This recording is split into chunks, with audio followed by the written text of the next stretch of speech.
And greetings. Happy Wednesday. Welcome to the Steve Deace Show here live and on demand on Blaze TV, radio, and podcast with Aaron McIntyre and Todders. And I'm Steve Deace.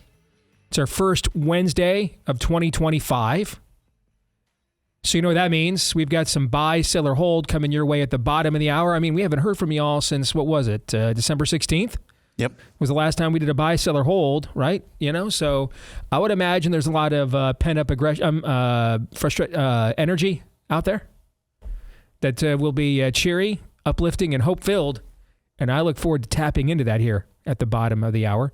And then next hour, we will be joined by our friend and colleague, Daniel Horowitz, for the first time in the new year as well, specifically to get his thoughts on the Florida grand jury has finally come forward with its final report on the scamdemic. So we'll discuss that with my co-author of the national bestseller from 2 years ago, Rise of the Fourth Reich. We'll discuss that with Daniel Horowitz coming up a little bit later on. But let's first discuss Aaron's rundown of what happened while we were away. What happened while we were away brought to you by horror in Los Angeles. At least 50,000 have had to evacuate and 200,000 are without power as Santa Ana winds yesterday and overnight supercharged a wildfire that started near the Pacific Palisades neighborhood of Los Angeles. Any firefighting efforts from the air were grounded as hurricane or near hurricane force winds swept across the region. That wildfire in western Los Angeles County grew to more than 2,900 acres on Tuesday. In addition to the Palisades, Eaton, and Hearst fires, a fourth fire, the Woodley Fire in Sepulveda Basin, has broken out. Fifth one, the Tyler Fire, started burning in Riverside County, scorching 15 acres so far. Apocalyptic scenes unfolded last night as winds carried flaming embers for miles, making firefighting difficult to near impossible. No official word yet on the totality of casualties or death. Please pray for everybody impacted by those out-of-control fires. Moving on, the U.S. House of Representatives passed the Laken-Riley Act, which would guarantee deportation of illegal aliens who are caught committing crimes like shoplifting. 159 Democrats voted against the bill. It heads to the Senate, where Democrat John Fetterman of Pennsylvania is so far the one and only Democrat sponsor. Speaking of Fetterman, he spoke on Fox News this week about Trump's appointees. Tulsi Gabbard, one of the nominees that you could vote for? Well, I met with her. In fact, I think I've met with virtually all of them. And the ones that I haven't, they're on my schedule, RFK and Governor Noem. So I'm happy to meet with all of them. And that's also part of this. I don't know why that was controversial. I mean, I got a lot of blowback just, even to meet with them. And to me, I see that as just doing my job. And I'm going to have a conversation with anyone that would like to have a conversation with me. And if someone believed everything that's been written or said about me was true, I mean, you can't possibly know me, or I think I could know her either, just based on someone read. But I want to sit down and have a conversation, and I'm really glad that I've done that. And some of these nominees I'm going to vote for already. In fact, whether it's our colleague Rubio, our Representative Stefanik, or even Sean Duffy, I expect to vote for him as well too, and Brooke Rollins for agriculture. Yeah. So there's a lot of them I can say right now here on Fox. I'm going to vote for them. But there's others, but that we're going to go through the process. But I'm open to hear from everyone. And I don't know why that's controversial. Florida grand jury convened by Governor Ron DeSantis to investigate any and all wrongdoing concerning COVID-19 vaccines has concluded. DeSantis said in a statement that the grand jury found that through deception and taking advantage of scientific journal infrastructure to hide adverse events from the public, Big Pharma engaged in a pattern of deceptive and obfuscatory behavior. Big Pharma brought in billions of dollars in profit, and the federal government amplified bogus studies, all while suppressing any opposition that went against their preferred narrative. The grand jury goes on to say these sponsors have taken billions of taxpayer dollars for creating and selling their vaccines. They cannot be sued if anything goes wrong with them. They have access to critical information about deaths related to side effects of their products, and the public does not have access to that information, end quote. Check out this headline from the Associated Press. Florida grand jury investigating COVID-19 vaccines finds no evidence of criminal activity. Learning Chinese today. Today's phrase is, you'll never find evidence of criminal activity when criminal activity is legal. 当犯罪活动合法时，你永远找不到犯罪活动的证据。U.S. District Court Judge Aileen Cannon issued an order Tuesday temporarily blocking the release of Special Counsel Jack Smith's report on the 2 now dismissed federal cases against President-elect Donald Trump. Cannon previously oversaw one of the cases against Trump, which accused him of mishandling classified documents in the summer. Cannon dismissed the indictment against the president-elect, ruling that Smith was unconstitutionally appointed to the special counsel position. Smith, still smarting from the fact he's a failed loser who spent the last 4 years trying to put Trump in prison, has called Cannon's ruling to dismiss the case against Trump over his appointment a quote-unquote flawed analysis. And finally, cleaning out Joe Biden's desk, here's the director of the transition of power. Let's see. Spoon, lighter, baggie. I bet this is from Bring Your Kid to Work Day. My name's Nick Peterson, and I'm the White House's Director of Transfer of Power. It's a fancy title for someone who cleans out the president's desk. It's usually a boring job, tossing notepads, old calendars, things a normal commander-in-chief would use at his desk. Joe Biden's desk, however, was like cleaning out the prop closet for the Naked Gun. Running a country for dummies. Mint condition. More of that at the beach and less James Patterson, and I wouldn't be cleaning out your desk. The worst part? I guess the worst part was scrubbing dried ice cream out of the carpet underneath. I'm not complaining though. I had to clean up after Bill Clinton's term, so. There's a painting underneath here, signed by Hunter and purchased by his dad at an inflated rate, no doubt.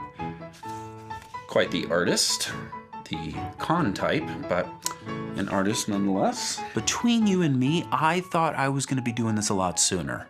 I figured Kamala was gonna pull the old security cameras are down trick and serve him up a scoop of death by chocolate. Oh, look. America's checkbook is empty. Fun fact, the president's chair is usually cleaned up and then moved to a museum or showroom of sorts. Biden's chair was deemed a health hazard, simply for the fact that it had seen more blowouts than an episode of Jersey Shore. That's comedian Nick Peterson, and that's what happened while we were away. Aaron's montage brought to you by Trust and Will. You know, resolutions can be daunting, especially when they're important, like creating a will or trust. It may be overwhelming, but you know it's about time that you did it, or do what we did just a few years ago with Trust and Will, and that's update your situation as well. And Trust and Will make that as easy as possible. Take it from my wife. She went through it. She was really impressed with how customizable it was, how easy it was.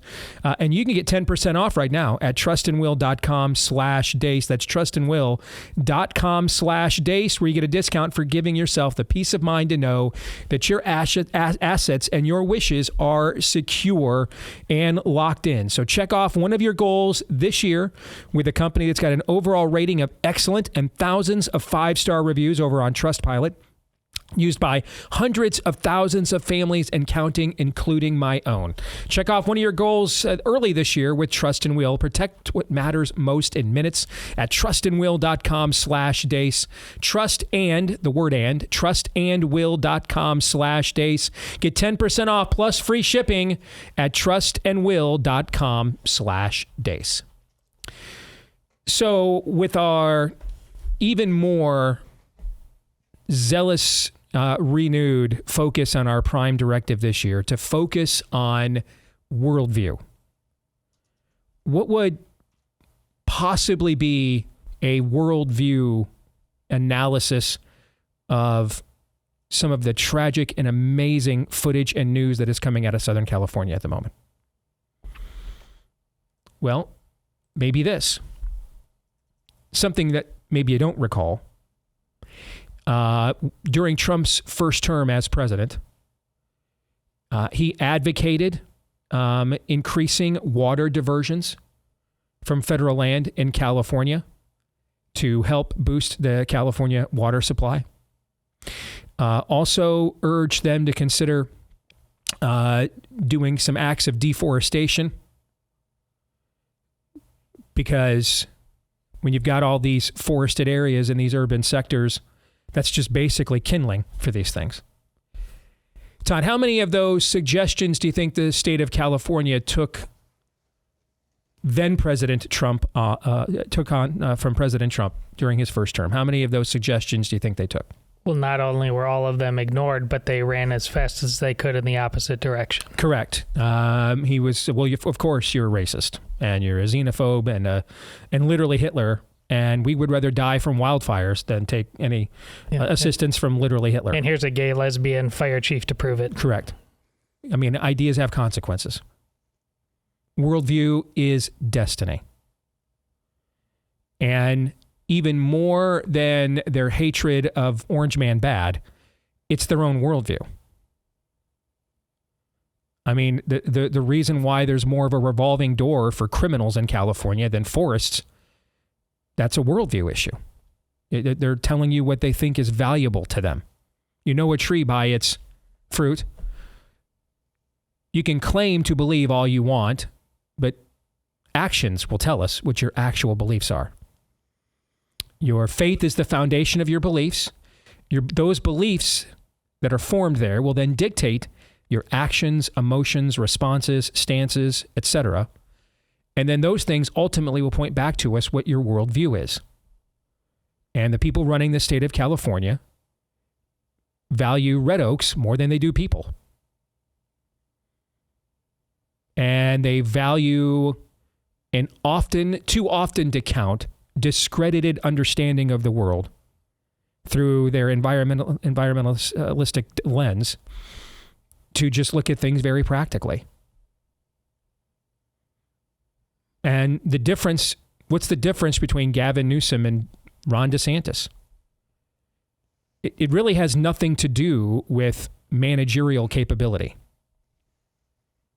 That is the result of what it has to do with.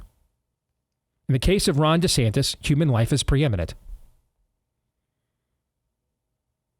I mean, I am sure many of the environmentalist regulations from California has spawned inspiration from people of a similar worldview all over the country. They've taken their lead probably from California, right? Yeah. It has nothing to do with one guy. If you just gave a guy a loan of $10 million and left him out on the street and said, hey, go start a business with it, has nothing to do with whether Ron DeSantis would be better at that than Gavin Newsom. It has to do with worldview. And then your worldview will determine your priorities. It's another way of saying your beliefs. So Ron DeSantis' worldview is human life is preeminent.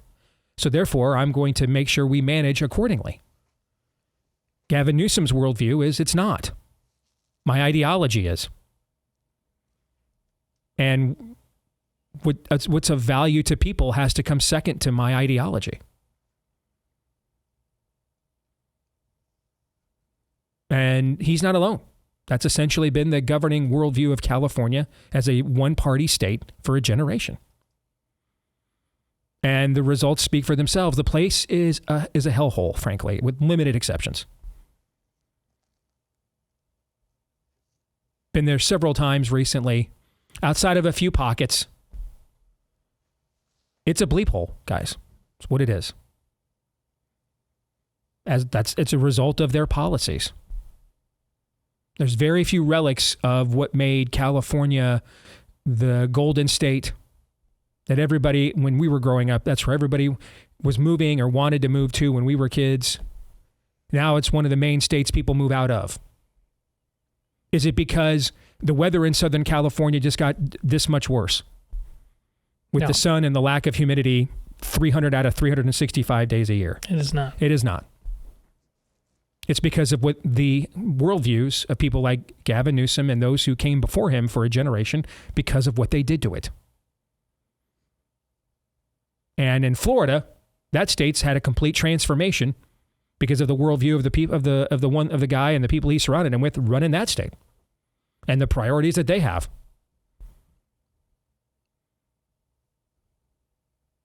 I mean, the argument in Florida, which we'll get to some of that here in a second, the argument in Florida is with whether Ron DeSantis' grand jury went far enough.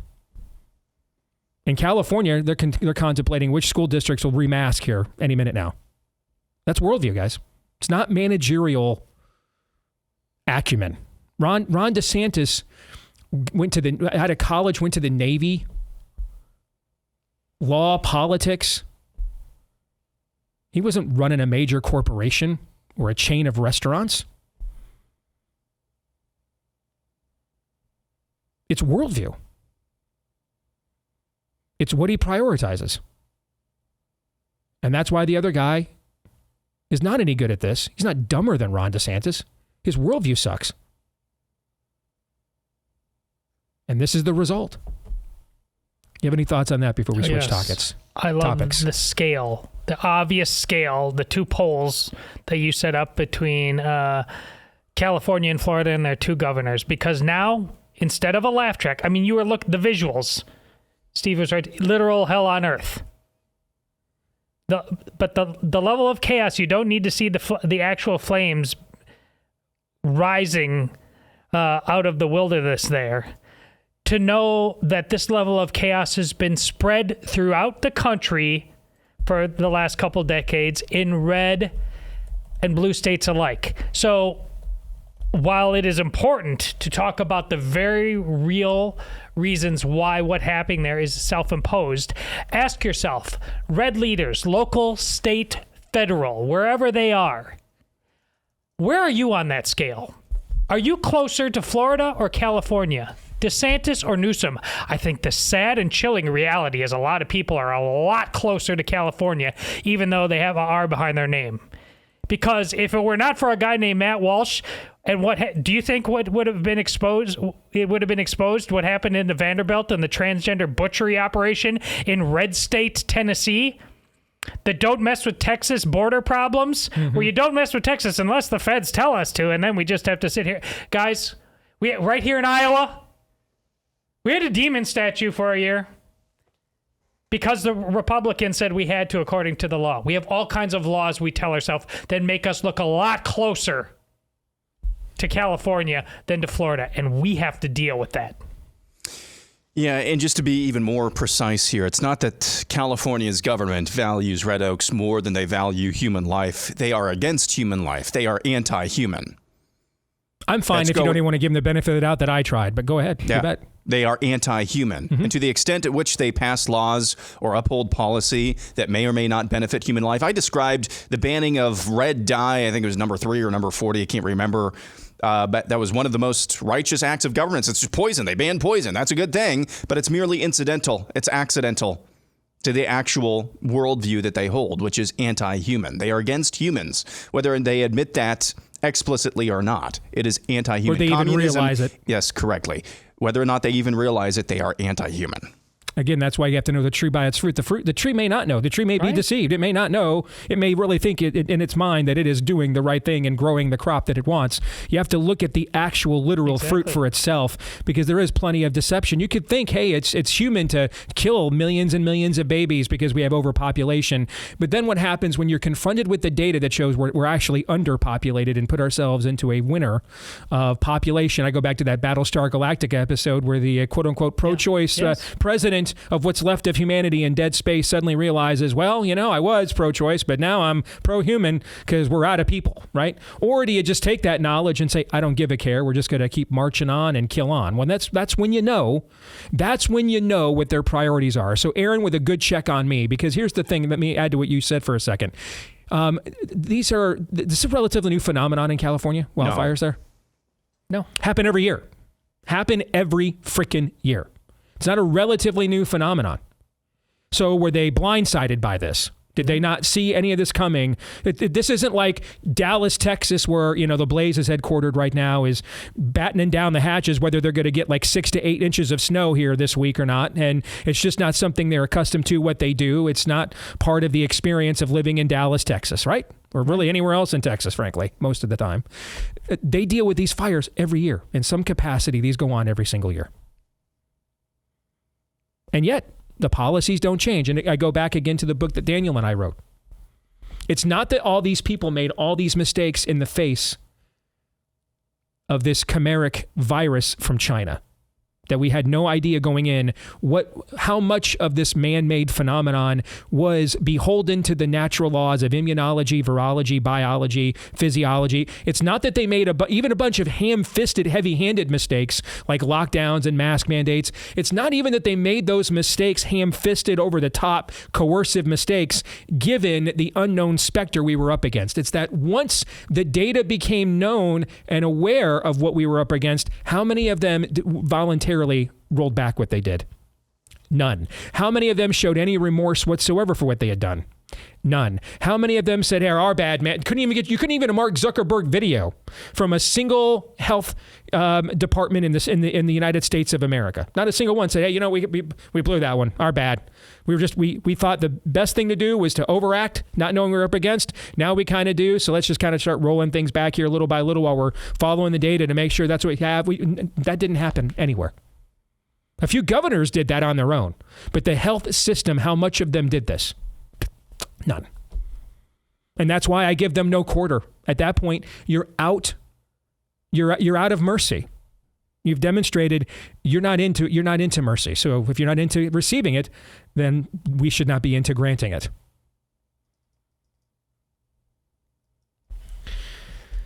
All right, I want to talk about Fetterman for a second. What's his game? What are we doing here? Is it just as simple as maybe he's just a normal dude and he's a politician in a state that's pretty much trending 50-50 right now, and Republicans have won 2 of the last 3 presidential elections there, and he's up for re-election here statewide in a couple of years, and it doesn't do him any good whatsoever to be just alienating a whole bunch of potential voters in a state Republicans are suddenly more competitive in. Not to mention maybe he's really just a liberal and not a crazy whack job, Marxist. So, he doesn't understand. He truly does not understand It's why we can't get rid of criminal illegal aliens. He just truly doesn't get it. Is it possible, or is there another game being played here? I mean, it's odd because, as I remember, he ran as a crazy whack job leftist. In fairness, he probably does not remember that as he was recovering from his stroke-induced vaccine injury. Those are my beliefs anyway. Anyway, go ahead. Yes. I think he's a guy, he was pretty consistent throughout the election that the Democrats really have no idea of how to talk to normal people. And so I think he's trying to triangulate to some degree, and he understands that he has no shot if he tries to play the talking to only 15% of the counties of the United States game that the rest of the Democrat Party still seems to be doubling down on. Todd? I think the most likely thing is that there's just a Bill Maher'ian aspect of this, that, he's clearly a man of the hard left, but he's one of the rare breeds that he doesn't like being part of any kind of cult. He wants to be part of the conversation, just like I went to the University of Wisconsin, very liberal, but back then the liberals wanted to engage. You weren't just pushed out. Mm-hmm. That's clearly changed, and people like Bill Maher, we don't agree with all manner of very serious things, but they really want to do the Socratic dialogue. There seems to be that part, at least now, and maybe that part is different than it was beforehand, but maybe he did have an epiphany. He had a stroke. His wife left him, right? Mm-hmm. I don't think his wife left him. I thought she did. I don't think so. She disappeared off the scene, front and center. I'll look it up. I thought she left him. I want to make sure we get that right. But go ahead. What were you giggling about? Tell yourself 3 years ago that John Fetterman wants to do the Socratic dialogue. Yeah. Yeah. But even then, I count the Bill Mahers of the world as court jesters. Because they can, and Andrew Yang just did that this week. He was interviewed by Mario Nawfal, talking about the Democrat dynamic when it came to RFK Jr. If you ever cross the Democrat machine, you're going to get pilloried as a crank. Talking about how this, they're stuck in the mud. The Democrats are, and just making all of these critiques about the Democrat Party, and pretty existential critiques as well. And you still voted for Kamala. Yeah. Okay, again, God bless you. If you want to make Trump's nominees' paths easier in the Senate, God bless you. Thank you for that. We'll take it. But I'm not going to elevate you to anything other than, hey, that's nice. Back it up.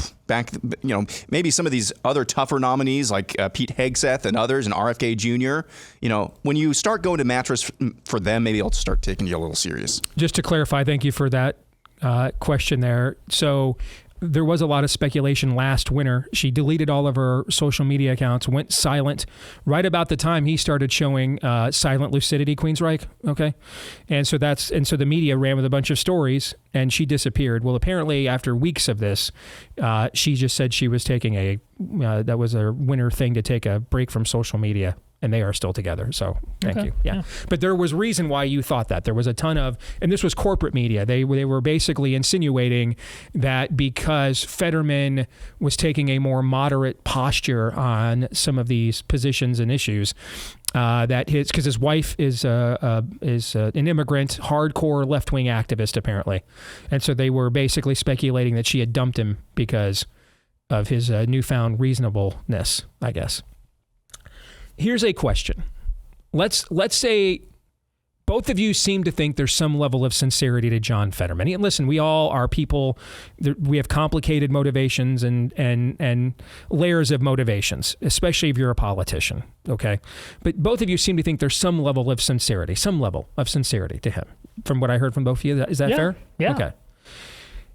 Assuming that is the case, would we be better off if he remained in the Democratic Party or ultimately switched sides? Democrat Party. Why do you think that? If there is some degree of sincerity. Because of the dynamics at play, because of the realignment we think we saw last year with this election. Again, it is not healthy for any society to have in a two-party system, to have an entire party that is anti-human. So it's just not healthy, no matter how you eventually slice it. If you go that far, you'll take the other side with you just at a slower rate, which is what we've seen the last 30 years, right? What do you think, Todd? You agree with that? I think I might agree with that. For sure. But also because of what I talked about back at the University of Wisconsin, where liberals would gladly engage with you. Now you're persona non grata, you're a hater. Why would I ever talk with a racist? But they'll talk with Bill Maher. There was a clip with him on John Cryer, you know, the actor. Yeah. John Cryer, just an absolute lunatic. But Bill Maher is telling his friend on the left, you're a lunatic. You're a lunatic. Yeah. We need him to keep doing that. It is helpful. And I don't know where it goes. There's no promise of anything, but that needs to keep happening. Because there is a debate, and I understand this perspective too. Hey, the likes of Bill Maher, I mean, just 20 years ago, he was doing religious. Okay, the likes of Bill Maher helped to install the liberalism that began with postmodernism, deconstructing our society that the Puritans originally gave us on a biblical worldview, right? Okay, and now that it's gone so far, their own worldview has gone further than they were willing to go. Now they want to suddenly come in and act as if, well, hey, you know, we didn't mean for it to go this far. We've talked about Andrew Sullivan in the past, one of the founding fathers of the modern rainbow jihad, but he eventually left it with overall the gender madness stuff, which is why Andrew Sullivan went from doing cameos in major motion pictures and being on every, you know, left-wing news roundtable to, I mean, he might as well just name himself Steve Deace at this point, right? Okay. But at the same token, he fails to recognize that the premise that he argued for is eventually what led us here. His premise was flawed. So the question then, does that not apply to thinkers like politicians? Like, would we be better off if Bill Maher stayed right where he was at, or if he just completely finished the redemption arc and ended up completely on our side? In the think space, does that similarly apply as to politicians, do you think? Yeah. Or is he better off where he's at? Are we better off if he's where he's at? We're better off where he's at because, like, the we're talking about on this side, that's not so healthy right now either. I mean, if we really had some kind of Valhalla going on, and we're hoping things get better, but then we don't, everybody on this side, but we don't have that. We need to be operating on multiple fronts, and I think there's no reason them coming into this pool means that's an automatic win. We don't even know what we're doing on our side half the time. Slightly apples and oranges when it comes to Bill Maher and John Fetterman, because John Fetterman has some degree of power right now in the Democrat Party. So it's good for him to kind of be able to triangulate and force some sort of leverage on his party. Bill Maher doesn't really have that kind of leverage. He's making a living off of saying things that we like to hear about the Democrats and then not actually being intellectually consistent in his actions. I don't take him seriously at all. He's entertaining, but that's about as far as I go with him. Good stuff. All right. You guys ready to lock and load? And roll when we come back here? Let's do it. We haven't done it yet. Let's kick it off the right way here in 2025 with some buy, sell, or hold next.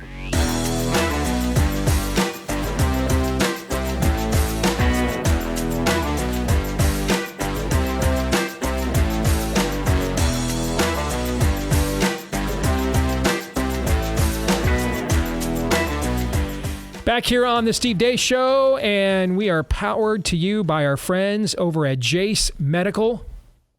I know the temptation is, hey, we won. Let's fire up the Eagles and take it easy.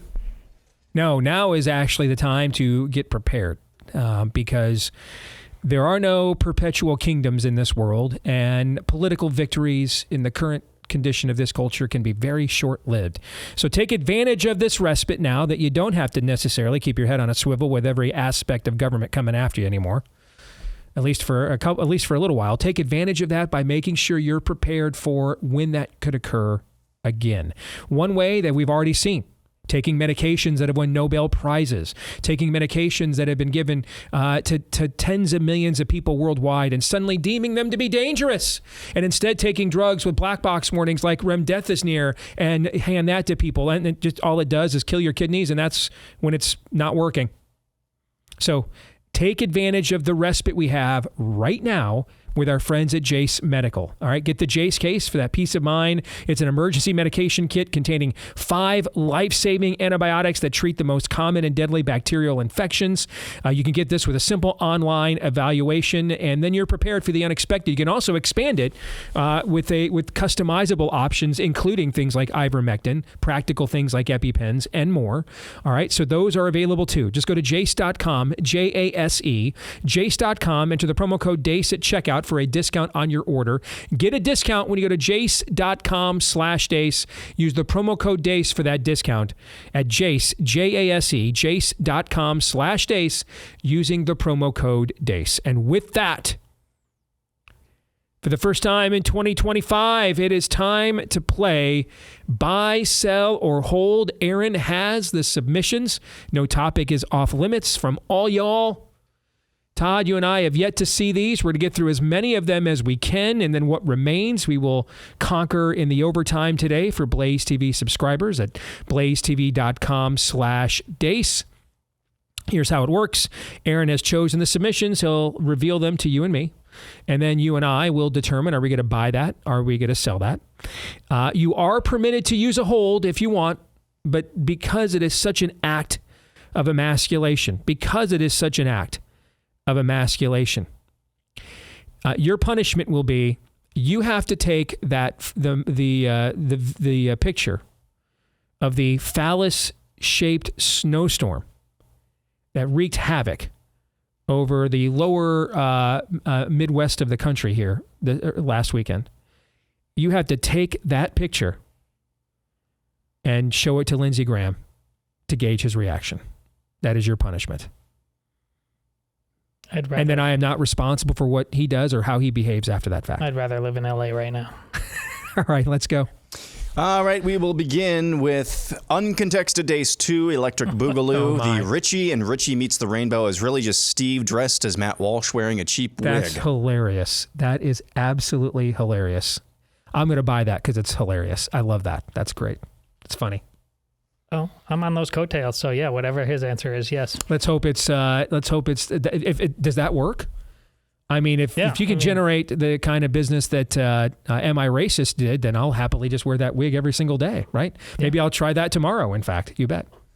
Next, G. Harmon says the left is going to do a charm offensive against Trump. Book, TV, business deals for the Trump family, and he will go from being Hitler to a maverick. Sell. Certainly not while he's in office. 100% not.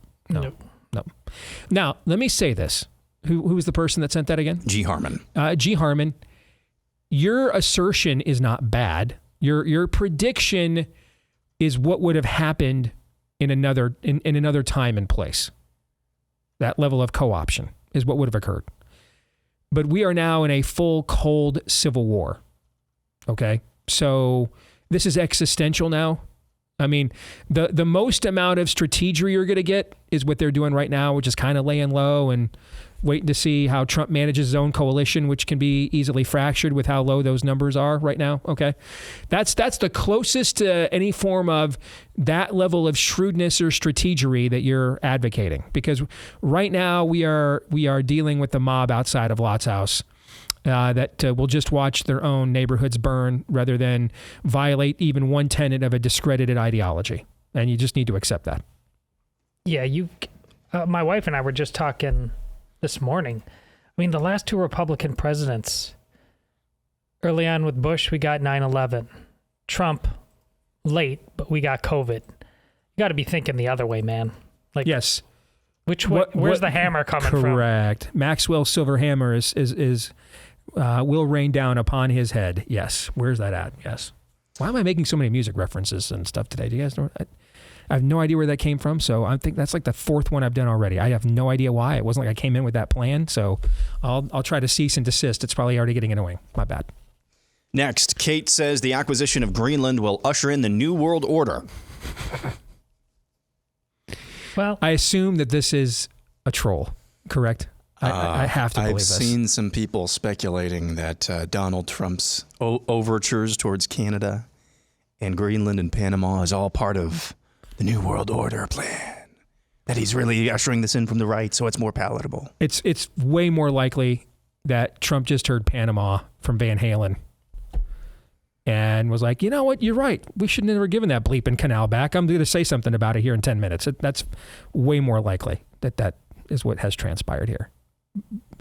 I have a question I want to ask, though. Okay? And I think this will be the first sports analogy of the year that I have made. Okay? So give me some credit. I waited till show 3 to make one of my beloved sports analogies. And when I mean beloved, by me, I don't think anybody else cares for them. I love them, though. All right. You guys may have seen the Lions-Vikings game Sunday night, all right, for number 1 seed and everything. Did you guys see how it was decided? Okay. Now, the Lions trying to run out the clock at the end, right? And it's 4th and like 3. They're inside the 5. They could kick a field goal, just punt the ball back. They run up to the line of scrimmage. The play that almost never works. Like, this almost never works when you try to draw the team off sides, right? It almost never works, all right? And yet, it worked here for 2 reasons. The Lions use the exact same verbal cadence they use when they're going fast. They use the exact same verbiage. So the Vikings are hearing that. But here's the other reason that it worked. Because Dan Campbell goes forward on 4th down so many times. He goes forward on 4th down so many times that everybody just assumes he's going to go for it again. Okay? And so the Vikings they hear the verbiage of the snap. They know it's Dan Campbell. He goes for it on 4th down so many times. And so they get up there and they jump. And the Lions get the automatic first down. And that's ball game. Okay? I bring that up because all this Greenland and all this Panama Canal talk, I absolutely believe on some level, especially about the Panama Canal. It should have been done 30 years ago. Yes, I absolutely believe on some level, and especially about the Panama Canal, that Trump is serious. Okay? But because of his reputation of shooting from the hip, being outrageous, being disruptive, unconventional, talking about things that easily gets distracted from the serious things. Have you guys noticed something? A buddy of mine texted me about this after my show yesterday. And I originally, when I texted back to him, I poo-pooed it and said, I don't usually think people are this smart. But I will say this, whether or not the Lions were going to really go for it and Dan Campbell faked him out, or did fake him out, I think he did fake him out. They weren't going to go for it. And the Vikings jumped. But the reputation of Dan Campbell is what caused the Vikings to jump. You see what I'm trying to say? Mm-hmm. Notice how right before we got on the air, all the internal political conversation was about division on our own side over H-1B visas, over debt limits and debt ceilings and who's going to be speaker. That was the entirety of the conversation as we were coming into and out of the holidays and about to come back on the air, right? And I mean, that was even on Friday when we filled in for Beck, that was the big conversation. If you notice this first week with Congress back in session and laws and stuff are getting passed and everything, nobody's talking about any of that. The entire conversation is about whether Elon Musk has slandered the fine government of the UK over rape gangs and whether Trump is going to expand to Greenland and the Panama Canal.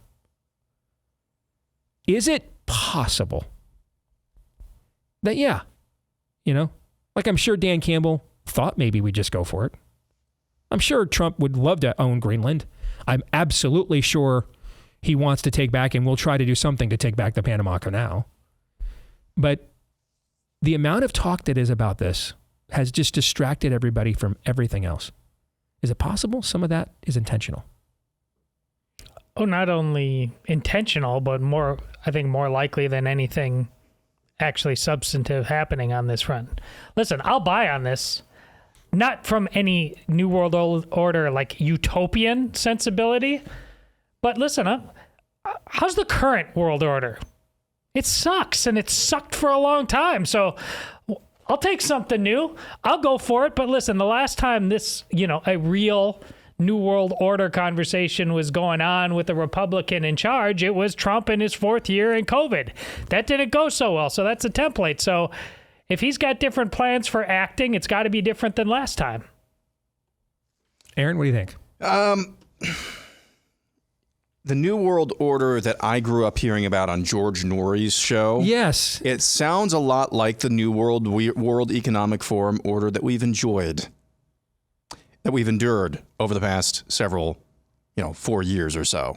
So on that token, yes, I'd be fine with the New World Order where America's interests are above all else. And we can slit our throats about H-1Bs and have that debate. That's a good thing. But to the extent that this makes this country more powerful and its citizens better off, then yes, I'd like that New World Order. Thank you very much. I'm sorry. I meant, that's a great answer, by the way, but I meant how much do you think Trump is just daily feeding this? Sure. Because it's a distraction. And because it sounds like stuff he would want to do and probably on some level does, right? He is forcing them to discuss this and take this more seriously than some other things that, might be more difficult to navigate in his own coalition. Yeah, you don't want to go into the new year, again, having your chief benefactor seemingly telling people to F themselves in the face over a policy that's really uncomfortable or really unpopular amongst your core base. Yeah, for people that don't know, Musk said that to a righty that came after him on H-1B visas. That's what he tweeted back to him. Yes. Yeah. Yeah. So, yeah, sure, this is a distraction. I mean, I think it serves a lot of purposes for Donald Trump. This isn't the only thing that he's been talking about, but it's what's been getting the most attention. Next up, we go to Micah. Another take on the Greenland thing. Current sentiment about frivolous acquisition of Greenland will eventually be compared to Seward's folly sentiment of the U.S.'s purchase of Alaska. Well, I mean, I referenced this yesterday.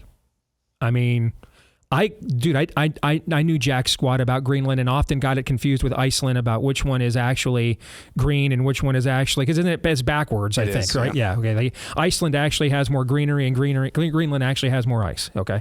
But I didn't know jack squat, man. Okay. And so I did some just cursory research for about 15, 20 minutes yesterday. And I was stunned. I mean, it's suspected one of the largest deposits of ore and gold in the world is sitting there in Greenland, unrealized, so. And also, I could buy this. You bet. I'll buy. Yeah. I mean, Eastern Greenland is pretty close to Moscow too. So that's interesting. That's a good point, too, I didn't think about. If you're Trump and you're getting ready to negotiate with Putin, is that what you're thinking? Yeah. To shut down the Ukraine war? Okay, man, if you don't want to take the deal, if you don't want to take the Donbas and just head home, and you already won that by a voter referendum 10 years ago anyway, so we'll give it to you. You go on home and stay where you're at and shut your hole and know your role. If that's not good enough for you, if you think you're feeling froggy and you don't realize you're not dealing with Brussels and Davos anymore, I'll just take Greenland. How you like them apples? And have my own Ukrainian playground right there on your doorstep. Do you like that? The world clearly hated how Trump played poker. It threw them totally off. Tariffs? What? This is arcane. This hasn't been effective for 100 years. And I said that, and I was one of the people that said that at the time. Just to be fair, I'll call myself out for that. Yes. And I was always saying, look, it's clearly a chip that he believes he can play. And you were effectively. saying that. I'll back you on that. I was saying it way back in the day, and so this is the same thing. Greenland. It's just like, here. All in Greenland, and everybody at the high stakes table is looking at him like, what the hell is going on here? Who let this guy in? And that's why they gave us COVID, which is why you should be concerned about what's coming next. Jeff Gibson is next. The media will push the bird flu epidemic and will blame Trump for his rally before the inauguration as a super spreader event trying to get us to back COVID policies. They've been trying to push this. Did you see over the break they had Birx Fauci, and who else was on there? Oh, it was Dr. Leanna Wen. Yes. All on the major networks, all on the same day. I'm going to sell. I don't think that's... You have the right paradigm, I think, but the wrong timing and instrument. There will be a crisis that will demand some coercive action that Trump has to take. Otherwise, we're all going to die. But, you have to, the collective of the American people, like the Borg, has adapted. Okay. It's clear there's not an appetite for reliving COVID on either direction. There's no appetite for doing so when it comes to justice and tribunals. There's no appetite for going back to the policies. People most Americans look at COVID like, oh man, I got drunk at that party one night and I woke up with I don't know how many strange people in this bed. I don't know what happened. I just know I'm walking out here a little bit sore, and I hope I don't come out of here with anything, and I'm just going to pretend like that never happened, and we're just going to move on with life. You know what I'm saying? Yeah. That's how most people are looking at this, whether they talk to people like us who want justice for what was done, or people like them who just want to re-rack the injustice that was already done. Most of America is just like, I got drunk last night. I barely remember what I did, who I did, and what we did, and I don't want to. Let's just move on and never do that again, okay? Chalk that up as a life lesson. That's how most people are thinking. And that's why I don't think this playbook will work. And it hasn't worked as they've tried it again. I agree. One thing Trump has to be concerned about, though, is if this thing with the DeSantis grand jury has real legs, it catches the imagination for accountability, the left. Honestly, there will be thousands of people on the left who literally just ran out and got their last booster today, will simultaneously on that same day turn around and blame Trump and say, it was all your fault for poisoning us. I just don't see that happening. I don't. I think that would have happened already. I think there's only two possibilities we tried to have a primary to discuss this and we couldn't even get anywhere. Okay. The only two possibilities I think of that is if there's some massive class action lawsuit against the government that is successful, or the Florida Attorney General goes after the federal government for the fraud that they're accused of being complicit in with Big Pharma in that report. It would take something like that, I think. Agreed. All right, we'll come back. More Buy, Sell, or Hold next.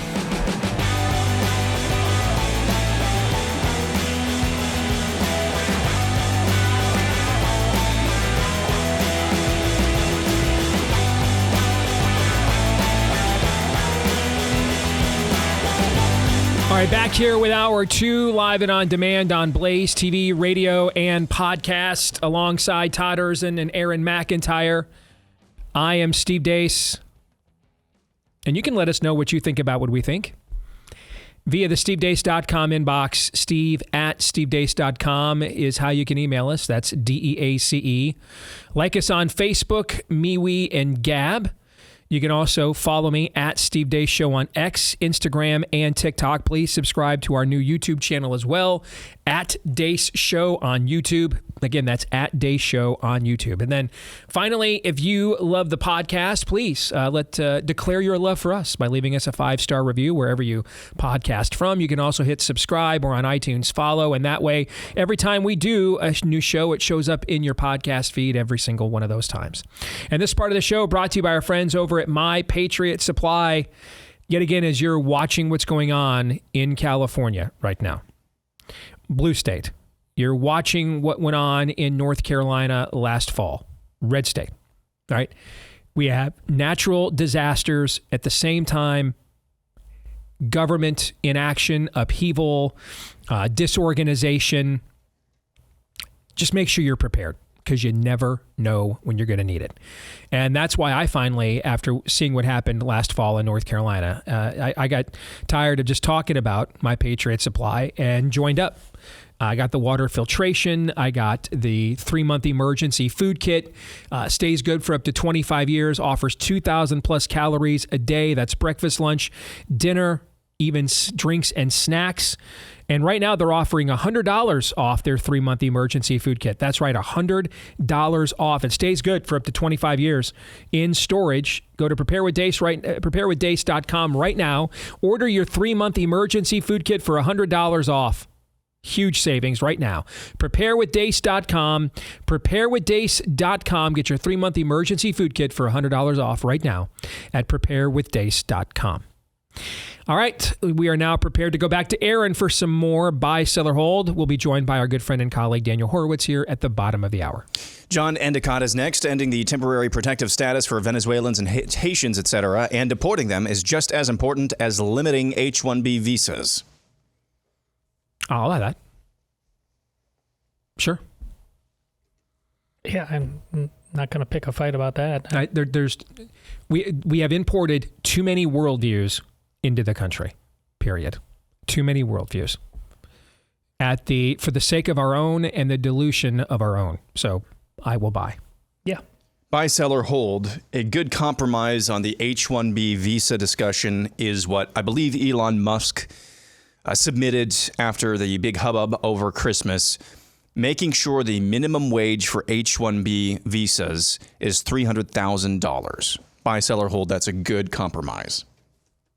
So that so this is like a project labor agreement. This is why I backed those early in my career here in Iowa. Essentially, what this does session. is it forces companies to make sure they're actually investing in good talent and not just basically chattel going on the cheap labor. Yes, I would listen to that. Sure, I would listen to that because a company's not going to pay somebody $300,000 who's not going to be able to bring something decent to the table. Correct. Because the argument for them are, and I understand the premise of the argument. Does anybody here think we've done a great job teaching the fundamentals of education in this country in the last generation? Anybody? No. Now, for as much as he's a master messenger, such a good messenger that people like you guys think he's just a total fraud because no one can be that good of a messenger. Talking about Vivek Ramaswamy. Oh, I think he's a fraud for other reasons too. But as someone who's a master messenger, he made a huge misstep taking shots at pop culture icons like Saved by the Bell and stuff like that when this whole debate was going on before Christmas. But the nut of his argument, tell me how it was wrong. I mean, we always talk about the whole debate about, the left wants to limit Asian success in education because they are doing so to protect their other minority bases of blacks and Hispanics that are more voters. That gets discussed in the open, right? Are the Asian kids in the spelling bees just kicking the ass of the black and brown kids? Are they kicking all our asses, regardless how much melanin you have in your skin or you don't? They're kicking all of our asses, right?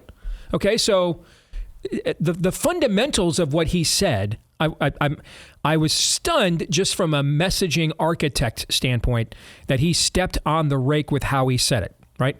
Because almost no one has complaints with how Vivek says things. It's how he says things that has created his fan club because he's so good at how he says things. But what he said was not fundamentally wrong. The premise wasn't. The premise was not. I mean, how many times have I said on the show the last 3 years, for the first time in American history, a 25-year-old American male is more likely to be living at home with his parents still, in another home with a wife and a kid. Nobody honest would argue with that. Correct. Oh, they are though. So one way to see. Yeah, and I know you're right, Todd. Yeah, one way to see if this is really just about looking for a labor market of skill that we have produced a shortage of, is to do what Musk said. That would call a bluff. I like bluff calling policies, even if it's not entirely what I agree with, like what you've said for years, Todd. Hey, okay, fine. We'll just ban all abortions except rape and incest then. Done. Right on your desk. Sign it then, right? All right. Let's just call the bluff. Yes. And let's just see where you're at, right? I like bluff calling so that we can flesh out what is a real objection and then what is a false objection. Okay, fine. You're right. Rape and incest. Okay, cool. We'll put that on your desk. All other abortions are banned. No taxpayer funding for them at all, or for any abortion providers, and we're good. We're good here. Yeah. We're good because that would end about 92% of abortions, actually. So we're good here. They would never take that deal. No. Right? Likewise, one way to flesh out, because I don't think, again, we have the high of all the industrialized countries in the world, our kids have the highest self-esteem and they're the dumbest. All right? and the fattest. Yes, they have the highest self-esteem and they're the dumbest and the fattest. That's just the truth. Yes. That's the absolute truth. And it's not just black and brown kids in the inner city, okay, with single moms, the stereotype, and no dads, that the Asian kids are crushing in the geography bowl and the science bowl and the science fair and the spelling bee. It's all the kids. It's the white kids in the suburbs whose dads make 7 figures and everything else. They're killing us all, right? So then, okay, if we are truly short then of that skill set, then let's just go ahead and then mandate that those people have to be paid at the same premium that of a salary that a native-born American would demand, and that would tell us whether or not this is truly a need that right now a critical mass of need our culture cannot meet, or you're just trying to circumvent the system to undermine the American labor market, right? That would do it. So, yes. Okay, I'm in favor of it then. There's multiple bluffs to call. Yeah. The one I really want to call, though, is on the people on the West complaining about this. Are you really, really being victimized and have just been ready and waiting to take that hard job? Because right now, when your energy in this world is, you get more angry about Saved by... You know how crazy it makes me to have to defend Vivek, Steve? I think you know how crazy it makes me. I know. That's why I wanted to keep having this conversation, so you had to keep doing it. You're going to get mad about... he stepped on my Saved by... This is the meme where the person gets crazy about their football team, but they're a damn sheep about while the kids are being trans. I got no time for that. I got no patience for that. You're all acting like right now you are ready and willing to do all those jobs. You're lying. Yeah, and from Elon Musk's perspective, I mean, raise your hand if you're worth $500 billion. I'm not worth $500 billion. Raise your hand if you'd like to be. Yeah. Raise your hand if you have accumulated a net worth of $500 billion by completely being uninformed, unaware, and uninterested in how your companies are being run. Okay. Now, who's the author of the term the woke mind virus? Elon is, yeah. Do you think somebody who runs companies like SpaceX and Tesla, do you think that they're hiring a bunch of non-college educated people? No. No. They need highly skilled labor. So who would probably have the best perspective out of what our American universities are producing right now than Elon Musk? I was very uncomfortable, even if I disagreed with some of his own position. The position he has now, I can get with that. The position he had before he had this position, I don't agree with, because I think the entire program is a scam. I understand. But I think he has why he thinks legitimate reasons for that. And to see people I like and respect on our side coming at this, listen, this guy, do not insult him. Short of Trump getting shot, risking his own life for us, no one else risked more to win this last election than Elon Musk did. Doesn't mean, by the way, he was wrong about this. It doesn't mean you have to give into everything and just prostrate yourself and genuflect, okay, like he's the angel of the Lord. That's not what I'm saying. But the minute you have a disagreement with a guy who is literally facing criminal inquiries in almost every other Western country for aligning with us, even on the shallow end of the pool with us he's in, okay, the minute he disagrees, he's like, this is terrible. He's a sellout and he's killing us. We're not going to last. Saved by the Bell out of my cold dead hands. That's their argument. Especially because that awful budget deal Mike Johnson tried to do the week prior only got blown up because of who? Him. Elon Musk. He blew it up. Yeah. But yeah. All right. I forgot where we even were. I just wanted to make Todd have to keep aligning with Vivek.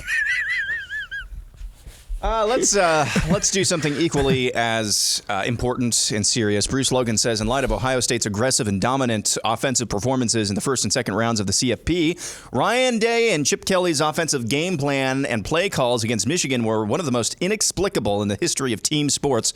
Buy, sell, or hold. There's some truth to this. Not as much as you think, but there's some, so I'll buy. The other aspect of this is that the next two teams they played did not borrow Michigan's defensive game blueprint. They played way too much man defense and got destroyed by Jeremiah Smith. I mean, what Michigan did is they bracketed Jeremiah Smith, take him out of the game. And then they rolled their coverage to his number 2 option, Emeka Egbuka, and said, listen, if our defensive front cannot get to you by the time you get to your third read and Carnell Tate goes off for 150 yards and 3 touchdowns, then you were just better than us and we can live with that. But those two guys are not beating us. The next two teams they played did not play that way. So you have to factor that into your analysis as well. Nevertheless, when you have Jeremiah Smith and Emeka Egbuka, you don't let the other team dictate to you how often you're going to try to get the ball to them. So because of that, I agree with your premise and I'll buy. The last four, Michigan now makes Ryan Day pucker, just like the former Ohio State coach Urban Meyer did made that to Jim Jimmy Harbaugh pucker. Yep. In the game, but in all great rivalries. And Jim Tressel made Lloyd Carr pucker, and Lloyd Carr made John Cooper pucker, and yes, that's the yin and yang of a great rivalry. Yes, this is you love the legend Keith Jackson. Oh, Nelly. Paralyzing or analyzing is paralyzing. Yep. This is what's going on there. It's not. This isn't comp. This is sports. It's the kind of thing I'm trying to return people to. That game and what it's doing. And the back and forth, that's supposed to be fun, but it's not supposed to be existential. And the coaches fail when they make it existential. Instead of just, hey, guys, you were born to play football because you wanted to play in this game. And if you're really all that worried about winning or losing, and trust me, they're paralyzed by it. And fans, paralyzed by it. Their whole life is, God, if I lose this game, I just don't know how I'm even going to treat my family. Well, stop it. You're really a bad person if you let that happen. He got punked. The fragile male ego said, well, I'll show you I can run the ball. Okay. Here's the thing. If they would have stuck with their original offense, they would have beaten us. Now, it would not have been 40-10. Our defense was too good. It might have been 24-10. And then they would have, it would have been kind of an ugly slugfest, but they would have gotten out of there with a win and everyone would have moved on with their life. But he demanded to show, I'm a tough guy. I can man up. All right. You're not going to out physical me again. And he played right into that. But look at what's happening right now with this. Your team's involved with it. This press conference with Cronin last night in basketball. Yeah. My goodness, folks, nobody is really serious about getting off this train. They're crackheads running college football and men's college basketball right now. It is an saying to his team. So Mick Cronin's 5'6" and 140 pounds, saying, "I'm the only tough guy here. The rest of these guys are delusional. They're not that good." The whole thing is delusional. Yeah. The state of men's college sports and the two big sports right now is that fire you're watching in L.A. It just is, folks. But you guys are having too much fun. It's too comfortable. You love it too much. You won't do what has to be done. It's pathetic. It's absolutely pathetic. All right. Do you guys know the band The Bloodhound Gang? No. Never heard of it. Never mind. Heard of it, but I don't. You have? I have no idea what it is. This next one is from Unjabbed. Aaron's 2025 optimism will subside by the time of the Super Bowl. I don't think so. I mean, we'll be just getting around to the State of the Union speech. We will barely have a dent in the first 100 days. He's going home to a lovely wife and two beautiful little kids. I don't think dude's won a few Super Bowls. He's good. I hope that he is. I don't think of Aaron as what optimistic is. Optimism. He's been expressing some optimism. Yes, he has. Yeah. I know it's foreign, but I don't think it's been out of control. So I think it's just realistic. Listen, he's not answering the front door anytime soon. Let's be honest about that. Okay, so some things are still as Vanta Black as you recall, but yeah, I think it's a little early yet. He's fine. He's good. Wait, it's going to be more around the time that Travis Kelce changed his name to Travis Swift later this summer when he gets married to Taylor Swift. Yeah. Tyler Bruder says Dennis Villanueva is the best sci-fi director of all time. There's another submission about Dune and Lord of the Rings coming up that I think is fascinating. What else? Has that guy done other sci-fi besides Dune? I just can't recall what it is. I'm sorry. Well, then he's probably here's the thing. Answer is no. My argument for this, and I'm not, and here's the thing. Unlike George Washington, he's not finished well. Okay. But the answer has to be George Lucas. It has to be, for the same reason that who's the greatest president of all time? It's George Washington. Because if he's not great, there's not another president. I mean, major sci-fi in Hollywood, as you knew it, and have grown to know it in your lifetime, was essentially one film from Stanley Kubrick that no one understood. So they didn't let him make anymore. They have no clue. They don't know what the ending means. Dune Part 2, Blade Runner, Arrival. Everything he did else. Sicario. That's not a sci-fi. Right. It's a great movie. It's a great movie. You're right. But everything else from sci-fi that you and I know in this last era, including blue screen, green screen effects, CGI, all of it came from George Lucas. All of it did. George Lucas created modern movie merchandising. Basically everything that you take for granted in movies right now, merchandising, advanced hype, CGI, blue screen, green screen, everything that you take for granted in films right now comes from him. He's the George Washington of science fiction. The best you can say about Stanley Kubrick in 2001 is it's the Magna Carta. Okay.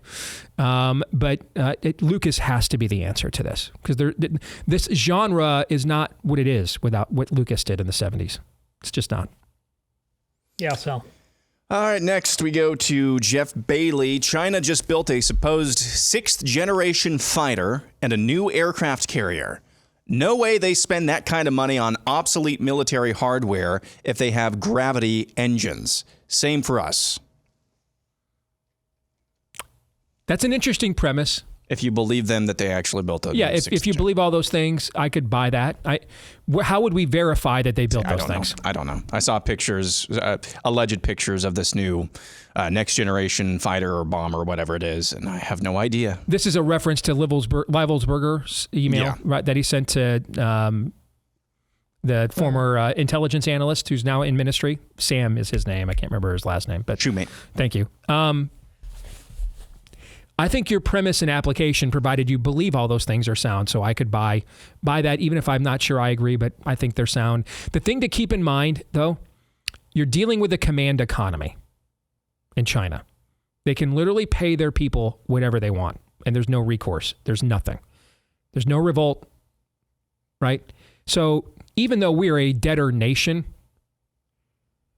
the expectation level of what our human resources cost will be to just create stuff that are fallacies or psyops, way more expensive cost of doing business than what they have. So be careful about applying our understanding of costs and economics for such diversions or psyops or smokescreens unto a country that has an unlimited labor force with an unlimited amount of people. And they can pay them whatever they want and do to them whatever they want. You know what I'm saying? It's just, that's not the same thing, okay? It's not. But that doesn't mean your analysis is wrong. I could see you being right, so I'll buy.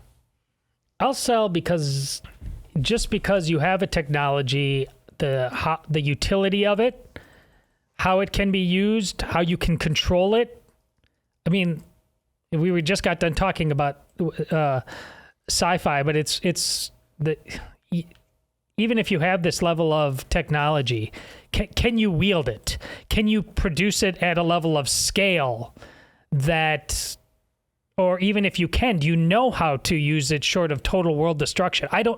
If you're dealing with brand new technology, think about, we just watched Oppenheimer, right? This is the stuff they were wrestling with. Like they were doing test after test after test, because in theory, this is how it's supposed to work. In practice, are we all going to kill ourselves using this? I don't know. And I don't know if anybody knows. So I don't think this, I understand the train of your logic, but I don't think it automatically applies. By the way, Adam Carolla is saying he applied. Yeah, I saw this. Yeah. He applied to be a firefighter in California, and 7 years went by, and by then he was just kind of too old. Nobody called him because he wasn't. They told him because you're on a waiting list because you're not black, Hispanic, or a woman or gay. Just remember, appalling. Put on the laugh track if you must. That goes on in all 50 states, and most of them just turned red in this presidential election. So what are you going to do about it? That's happened everywhere. And a lot of people with Republicans said, I can't do anything about it because I might be called a bad name. All right, next we go to JFP West. Some kind of electoral college should be extended to all federal and state elections to end the metropolitan control over entire state governments and federal representation. In the broadest possible strokes and rethinking how we do things, I'll buy. Because the social compact is broken, I will buy. Yeah. Because if it wasn't broken, I would be completely against this. But because the social compact is broken, and therefore I do not want to live in a country that's controlled by 15% of our counties that have a complete different worldview than me, that's anathema to my own. Who have a death wish like in LA. Correct. Why am I being governed by this? Absolutely. Correct. I would only, you only even contemplate something like this because the social compact is broken. And because their desire, they're going on a second decade-long desire to eliminate the Electoral College now, indicates that they also believe the social compact is broken and that they already had broken it. So with that being the case, then, okay. Yeah. Then if the Electoral College system is what stands in the way of their hegemony, then I'm for extending said system. This is really your whole argument about that one vote in Nebraska. You're like, what? You mean because they split their Electoral College votes? Like, hey, don't let them get to argument. 269. Just, hey, this year have the legislative session, put it all in one. Then next year, if you have to change it back, then do that. Just do whatever you got to do to win. Yeah. Yeah. Just do that. Do whatever lawfully you can do to win. Like, we still can't violate the laws of nature and nature's God ourselves. We can't do that. If these cities decide they want to be Americans again, we can go back to the old social compact. Yeah. But until then, no, I don't think if I live in Chino Hills, which is essentially Calvary Chapel Hills, and Jack Hibbs' church is essentially the city of Chino Hills, why do I want to live under the dictates of what goes on in Los Angeles County and in Gavin Newsom's governor's office? No. If the social compact is that broken, okay, then let's extend the system that you don't want. That tells me then it works against your hegemony, therefore I'm for it. Next, we go to Jaja Jim. The only reason Democrats didn't accuse Trump of cheating is because they can't say they know how without revealing that's how they did it last time. I do think that there's something to this. Yeah, I do think there's something to this for sure. Yeah. How much of that is the ratio and it was just too big to rig? I don't know, 50-50, 60-40, 70-30, but it's somewhere. That ratio, what you're suggesting, that ratio is in there somewhere, so I will buy. Yep. Burke Hickenlooper's ghost. Steve would spend the night with Lindsey Graham at CPAC if it meant the Lions win the Super Bowl. Nice pause. I will buy just because you knew that Steve could not just reject this outright. Well, good question. Did me dirty, man. Did me dirty.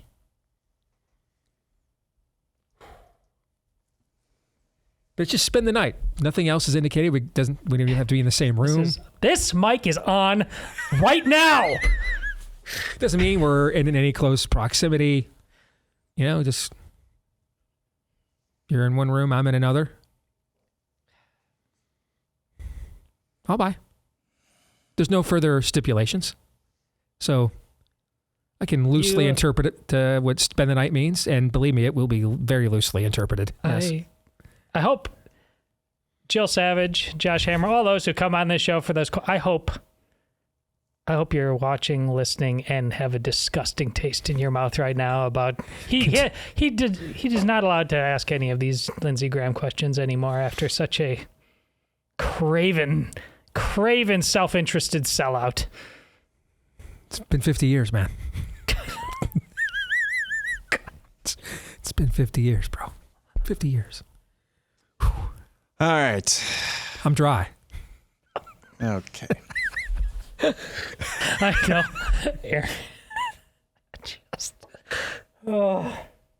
I was trying to bail out of that. And then you said you're dry. Todd did that to me once. That's why I reset that. Do you remember when you did that to me once? No. It was like, I don't know how long ago it was, but you did that to me. I'm dry, man. That's why I reset that. I remember everything. You know that. All right, go ahead. Top 5 Muppets. This is sure to be controversial. Number 5, Swedish Chef. Oh, yes. Smorgasbord. Oh, yes. Absolutely. 100%. 4, Statler and Waldorf. The two guys, the old men in the balcony. 100%. 3, Miss Piggy. Absolutely. 2, Animal. Particularly if you like Emmett Otter's Jug Band Christmas, although he should not be number 2, but I'm okay with it being on the list. Number 1, Kermit. He's the OG. I think overall that's a good list. Yeah. Gonzo. I mean, I would replace the Swedish Chef with Gonzo. Ooh, I don't know if maybe Animal with Gonzo, but not the Swedish chef. The Swedish Chef was tremendousness. That's a pretty good list, but I'm okay with Gonzo replacing Animal.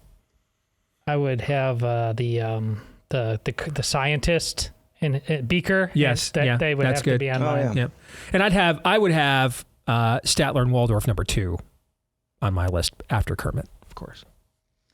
Chris Goebel, says Islam may be conquering Europe, but we're taking all the natural resources and shipping lanes. Our risk map, Greenland and Panama Canal, is better than their risk map. Risk map is correct. You know what Trump risk maps? Worldviews do. Your analysis is not wrong, so I'll buy it. But do not underestimate worldview. Worldview is destiny, not risk maps. Worldviews change risk maps. So would I rather have our risk map than Europe's? Well, yeah, even without the variables that you presented there with the canal and Greenland. But ultimately, worldview is destiny. Ultimately, worldviews change risk maps. All right. The monarchy in Germany and the church in Rome hated each other. They finally decided to start talking and form an alliance because the risk map changed, right? That's what happened, right? When the risk map changed, the worldview, what changed that risk map, Todd? What changed it? Islam. Islam changed the risk map. So worldviews change risk maps, okay? So your analysis of risk maps is right, but worldviews are greater than risk maps. Worldviews change risk maps. But I'll buy your straight up just one-to-one analysis. Yeah, I think I'm in the same boat. I mean, let's just think about it. Let's say full-on jihad just took over. An actual Islamic State was put into place tomorrow. What would be the consequences of that? Isn't the most likely one who would stand against it? Yeah, that's what so. If this is what you're saying, I mean, we're all that's seems left. Like this is we're all that's left. Yeah. All right. This is the one I was referring to before. We'll have to get to this quickly, but I think it's good. We want to get it on the main show. Tom Gabriel, everything else the same. Dune made with 2004 technology and Lord of the Rings made with 2024 technology would both result in considerably worse movies. 100%. That's a great, brilliant take. 100% I'll buy that. And I think the Hobbit films and King Kong films that Peter Jackson made later bear that out. Correct. I'll buy. I think that's a great take. So we're probably, like we do with all things like this, we're probably overthinking it a little bit too much, although it's still possible. I'm not sure that we could have made this Dune with 2004 tech anyway. I don't think it could have been made. So I think it's a great take. That's a good one to end it on. How many do you have left for the overtime? Got 10 more. All right. So we've got our final 10 coming up in the overtime today. We're going to record that right after today's show. If you're not yet a Blaze TV subscriber, want to become one, get a discounted subscription when you go to blazetv.com/Deace. That's blazetv.com/Deace. The best for last is next. We're going to get into the Florida grand jury's report, the final report on the scamdemic, with our friend and colleague Daniel Horowitz here in a moment.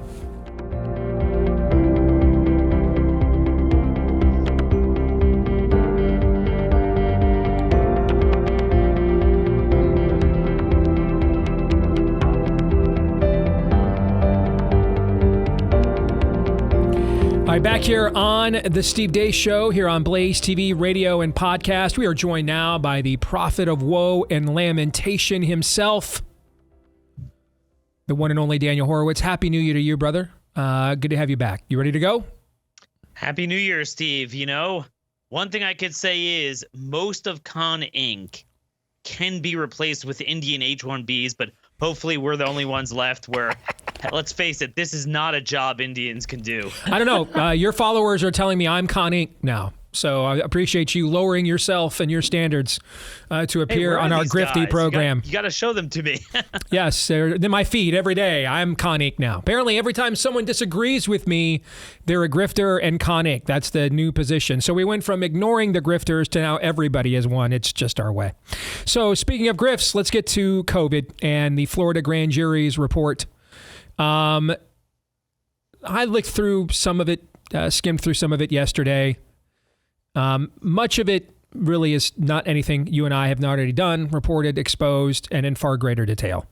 What actually ended up sticking out to me is what Len Cabrera, him and his wife did a great job as activists against the scamdemic down there in the state of Florida.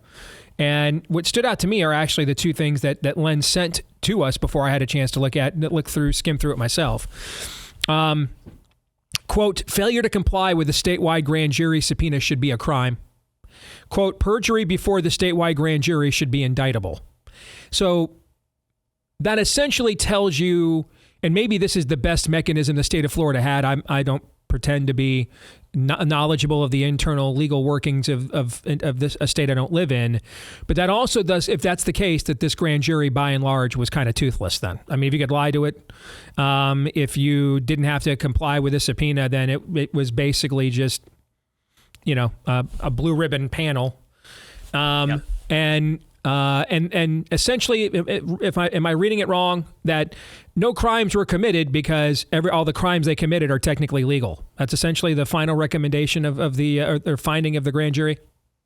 Well, that was the federal court's finding in Texas with regards to Pfizer, that the FDA basically let them lie to people, so it was okay. I think the important thing that you mentioned is the criminal aspect of this. The information, look, this was done 18 months ago, so. By the time it came out, we already knew all of this. We already have more. We know it kills people. We know it's ineffective.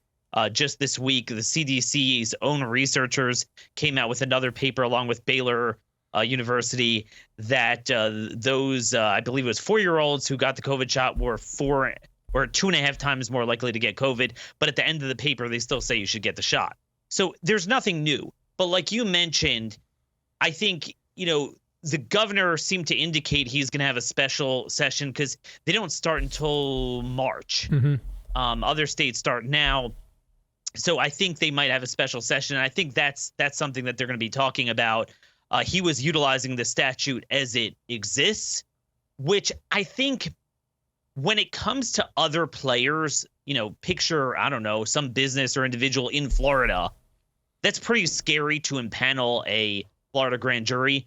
But when you're dealing with Pfizer backed by the federal government and international governments, and you don't have teeth in there, then yeah, I mean, they're not scared of it. So I think the upshot was they stonewalled them. They lied to them. There's also a lot that I think they're going to try to make public that's not public. So some of the proceedings, what you have is their report, but not the proceedings that are still being held onto by the Florida Supreme Court. But what I do think states need to, what this demonstrates is obviously we need to toughen the penalties there for lying to a grand jury. We need to have some sort of equivalent of contempt. But in addition to that, we need independent state vaccine adverse event reporting, where it's not an honor system. One of the things that stuck out to me is they had this exchange with one of the members, or a bunch of them, asked a Pfizer, executive or whatever, rep, probably not even an executive, probably some sort of schlepper. They said there's around 100 categories of safety signals that you flagged. So, hey, whatever happened with them? 100 categories of injuries. How many of these conditions did you look into? And they said all of them. All of them? Yes. How many of those were treated as a safety signal? And then they went on to say, to my recollection, all of them were actually validated signals at some point in the early days of the pandemic. Do you know if any of them were confirmed? No, they were not. None of them were confirmed for further investigation. No, they were confirmed for further investigation, but they were found not to be induced by the vaccine. So I think, the best summary was put out by the governor himself. He said, the upshot is they get billions of taxpayer funding and marketing. They're absolved from all liability. They make it clear that there's injuries, but they get to hold on to all of that themselves, and we have to trust that.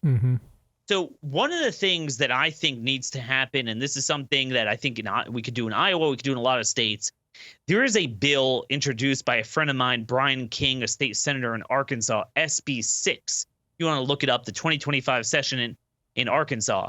It would hold vaccine manufacturers criminally liable if someone dies as a result of the vaccine and they had willfully or knowingly concealed, lied, covered up in some way information about vaccine injury. You see, the federal law preempts a sort of standard liability of negligence. Now, knowingly concealing, knowingly doing this stuff is a high legal bar. But honestly, we have so much information now. I think we could come pretty close to proving it. I agree. So I think that is something that needs to be done in the states, regardless of the PrEP Act and things like that. Why not have the Florida Attorney General take that report, launch a massive lawsuit against the federal health agencies? I mean, they are essentially the protection racket for these companies. They're the captured institutions, the agencies. Why not have the Attorney General of Florida launch a massive federal lawsuit against those kinds of agencies? She can't go after Pfizer, then go after the protection racket, go after the government. Well, they're certainly exempt. I mean, I think that was tried in Texas as well by people like Brooke Jackson. It's rigged. That's the problem. And I think this just speaks to the fact that, and I don't want to absolve the states because I think there's a lot they can do, but it just speaks to the urgency that we don't forget what Trump's HHS needs to do from day one. Well, let's talk about the Brooke Jackson case. That's the Robert Barnes, Brooks Jackson case. Yep. If I remember, correct me if I'm wrong, but if I remember, the ruling in that case was since the state of Texas was fine being defrauded, Brooke Jackson had no standing and no case. Wasn't that essentially the ruling in her case? Actually, I think it was the feds. That was correct. All right, it was the feds. All right, so the federal government was fine being defrauded. But why doesn't the state of Florida say we're not fine with being defrauded by the federal government? You are the party of fraud here. All right, you did not do your jobs as regulatory agencies to oversee these corporations. Right, you violated. You've not fulfilled your part of the bargain here, and go after them as opposed to the manufacturers. Go after the agencies. So, Steve, I don't have the statute for you, but I would imagine there are a million statutes that absolve them even during regular times, much less with the declared health emergency. It's just like that. I mean, and this underscores the need to not forget and reform all of this. They have the ability to waive so many requirements. I mean, just the basic thing we found out. What was it? It turns out that, and this was a high school project, but it was done under FDA supervision in their lab in Kent Mill, Maryland, where they found somewhere from 600 to 400 times the regulatory limit of DNA fragments in the vials.